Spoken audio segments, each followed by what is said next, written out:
warning for Treasure Coast residents. Deputies say the Pillowcase robbers are not just targeting homes. Megan McRoberts is part of the largest news team on the Treasure Coast. She joins us live from Stewart with all the details. Megan.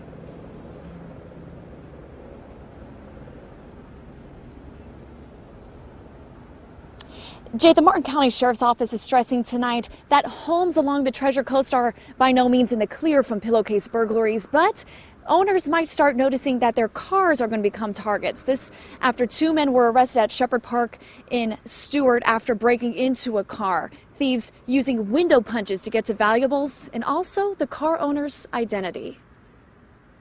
When Scott Steger plays basketball at the Stewart Beach, his eyes are always on the ball. Yeah, nice court, pretty nice, as good as I can get for a public court, yeah. His valuables usually out of sight. So right now your wallet's in your car? Yes it is, I gotta keep an eye on it actually, yeah. And to a rising number of car burglars, that's right where they want it to be. Authorities say recent car break-ins are the work of thieves in the same group as the pillowcase burglars. We knew this had to be a spin-off. Sheriff Snyder says break-ins so far this year are up to 114, some of which the sheriff's office is investigating for their pillowcase ties. They drive cars with dark tinted windows, traveling up from Broward County like the pillowcase burglars. The thieves are part of what they call the felony lane gang. They steal one person's ID and another person's debit card or checks, then get their cash in the lane farthest away from the bank teller, or what they call felony lane, making it harder for the teller to see them, but easier for them to get their payout. Just these strategies, I mean, that's crazy that people would think of that. A crime that's harder to catch than home thefts and not as punishable.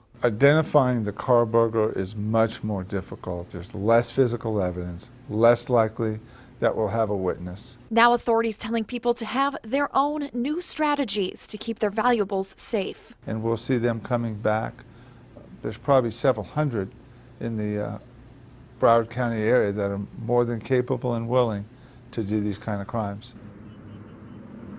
Now, Sheriff Snyder says there are several things you can do to protect yourself. If you have to bring some form of money to the beach or to the park, bring a credit card instead of a debit card. Also, leave your checkbook at home unless you really find yourself regularly writing checks. And keep in mind that your trunk is not always the safest place for your valuables, as a thief can pop the trunk from inside. You can get a mechanic to disable that function to where your key will only be the way to get into the trunk. We're live in Stewart tonight. Megan McRoberts, WPTV News Channel 5.